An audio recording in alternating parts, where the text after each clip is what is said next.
Hi, welcome back once again guys to my wood turning channel on YouTube.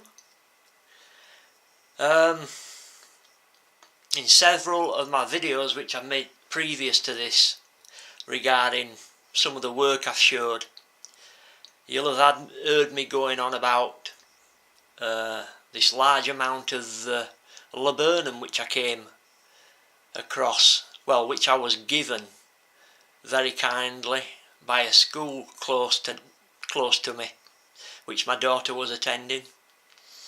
The tree was blown down in a big gale that came through one night. The groundskeeper was chopping it up, to send it off to the dumping site to be mulched. And my daughter, luckily, asked him if I could have a couple of pieces, and he said, yeah, no problem. I turned up in the car, and basically we only just made it home. We put that much in the back of the car. I'm still using it now, still got plenty of it left. But this is a piece that I made about 2 years ago. I don't know if you know about the history of laburnum. It's quite an ancient tree, and in Britain, in Great Britain, it goes back many centuries, in fact thousands of years, to the old Anglo-Saxons, and even before them. It's got quite a mystique to it as laburnum. If they were establishing a new graveyard, a person would be killed basically and buried, and then you would plant a laburnum tree over them in the grave, over the grave, and that laburnum tree would then be called the guardian of the cemetery, and it would keep watch over the cemetery, kind of to keep the spirits in check, one might say. So it goes right back to pagan times, well before Christianity ever set foot in Great Britain, or Britain as I call it now. It's not too great anymore. With this piece, I wanted it, you may be looking at it and thinking, crikey, look at the thickness of the walls, but believe me, if I wanted to make it thin, I could make it a lot thinner.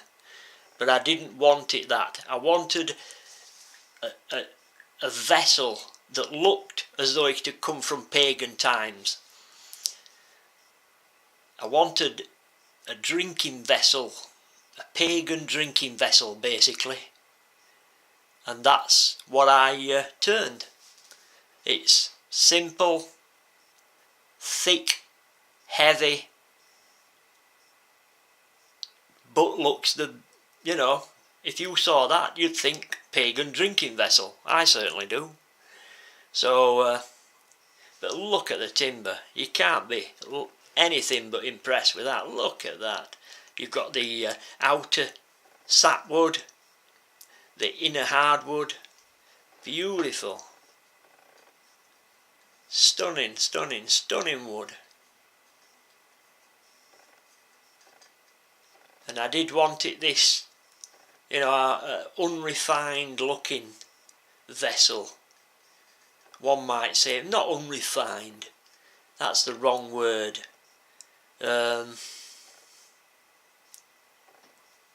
think of a word for it really.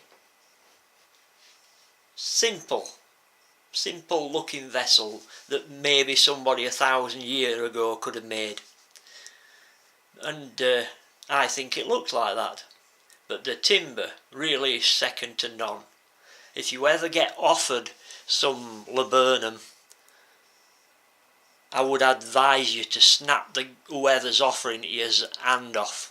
It really is an absolutely beautiful timber. Not just branchwood. This stuff, I think this is branchwood actually, but I've actually made bowls out of the stuff from trunk wood, and it's fantastic, really is. Highly recommend the stuff. If you ever get offered it, please snap at the chance. I guarantee you will not regret it. The only downside is, you know, it takes years and years and years to dry, to air dry anyway. If you've got a kiln, then obviously it won't take as long. But beautiful timber, really is. This is finished with 4 or 5 coats of finishing oil, and then it's finished off then with carnauba wax, which is applied to a wheel, and then the items applied to the wheel, and you get this lovely sheen from the carnauba wax. It doesn't look like plastic. Look at that, you can see right through the branch. Try and get rid of some of the reflection. There we go. Beautiful. Yeah, it does take a long time to dry, but as I say, the carnauba wax gives it a lovely sheen, not too glossy, just nice. Right, we'll move on, guys. Stick with it again, plenty more to come.